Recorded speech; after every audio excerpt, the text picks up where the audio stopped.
Assalamualaikum warahmatullahi wabarakatuh. Gambaran secara rinci mengenai awal mula terdapatnya sejarah perjanjian Hudaibiyah, yakni ketika Nabi Muhammad SAW mengizinkan kaum muslimin untuk mengadakan perjalanan ke Mekah. Perjalanan tersebut bertujuan untuk melaksanakan ibadah haji. Hal ini disambut gembira oleh kaum muslim di Madinah. Kira-kira sebanyak 1.000 orang mulai berangkat menuju Mekah pada tahun 6 Hijriyah atau 628 Masehi. Demi menghilangkan prasangka kaum Quraisy Mekah, maka Nabi pun melarang kaum muslimin untuk membawa senjata kecuali binatang kurban dan pedang untuk memotong binatang. Selain itu, kaum muslimin hanya diperbolehkan mengenakan pakaian ihram. Berita mengenai perjalanan Nabi Muhammad SAW dan kaum muslimin untuk menunaikan ibadah umroh ataupun haji akhirnya sampai ke telinga masyarakat Quraisy. Kaum Quraisy mulai menyiapkan pasukan sekitar 200 orang di bawah pimpinan Panglima Khalid bin Walid untuk menghalangi Nabi dan pengikutnya masuk ke Mekah. Nabi Muhammad SAW berupaya mencari jalan lain untuk menghindari agar tidak bertemu dengan kaum Quraisy. Satu-satunya jalan yang dapat ditempuh adalah berkeliling dengan mengitari pegunungan, sedangkan untuk mengitari jalan baru tersebut amatlah sukar. Setelah menempuh perjalanan yang amat melelahkan, akhirnya rombongan tersebut sampai di suatu daerah yang bernama Hudaibiyah.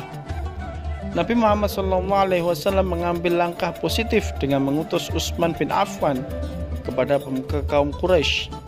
Perundingan tersebut akhirnya menghasilkan kesimpulan bahwa hanya memperbolehkan Utsman bin Affan untuk melaksanakan ibadah umrah.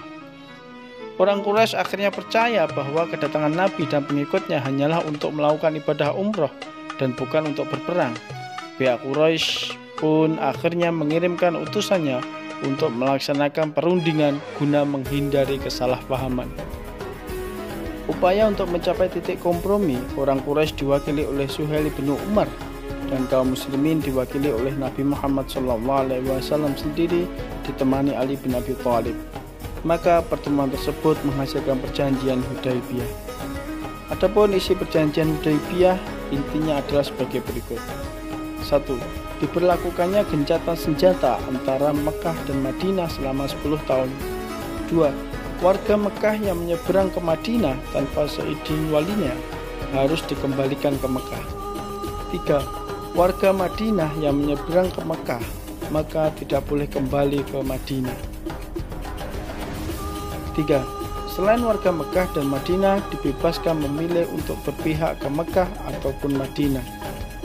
4. Nabi Muhammad SAW dan pengikutnya harus meninggalkan Mekah, tetapi diperbolehkan lagi kembali ke Mekah setahun setelah perjanjian itu. Mereka akan tetap dipersilakan tinggal selama 3 hari dengan syarat hanya membawa pedang dalam sarungnya, bukan digunakan untuk menyerang. Sebagian kaum muslimin merasa kecewa atas perjanjian tersebut. Mereka menilai bahwa perjanjian Hudaibiyah tersebut merupakan suatu kelemahan dan kekalahan, dan juga ada intrik dari orang-orang Quraisy di Mekah. Tetapi seiring berjalannya waktu, hasil dari perjanjian ini pun mulai terlihat. Sejarah perjanjian Hudaibiyah ibarat suatu kemenangan yang nyata bagi orang muslimin dan perjuangan Islam. Wassalamualaikum warahmatullahi wabarakatuh.